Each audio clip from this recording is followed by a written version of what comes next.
Michael, for you, I guess I'll put you on the spot and kind of ask you, how would you describe the value, I guess, of using an advanced method to someone that isn't accustomed to doing it yet and they're not familiar with it? Yeah, I would say to sum it up, it's better, more impactful insights and analytic capabilities. So I think Becca outlined it nicely, and I'll walk through the kind of the same thing. So like if we think about a max diff exercise, if you weren't using an advanced method, you might use something like a rating and ranking. Mhm. How many times have we done that and seen little differentiation in the data that isn't very useful, doesn't give us much insight into what path we should be taking to move forward. It also doesn't really mirror the real world experience of a consumer, whereas a max diff does. It forces a trade-off. And so the results are much more impactful. They're much more actionable. It forces the differentiation. It's a good example of how an advanced method leads to better insights.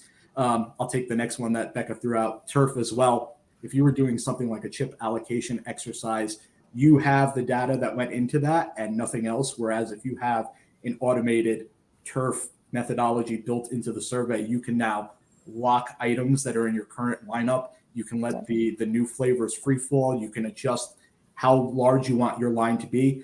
You can't do any of that if you're just using a chip allocation. So you have a lot more flexibility on the back end to actually model the optimal lineup that you might want to see, which is a lot more impactful, obviously.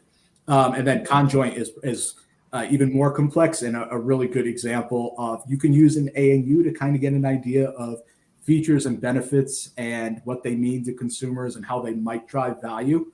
But with a conjoint, again, because you're dealing with an actual trade-off on the back end, you can take a look at what does the interplay look like between features and benefits? How can you create bundles that encourage consumers, motivate them to actually make a purchase?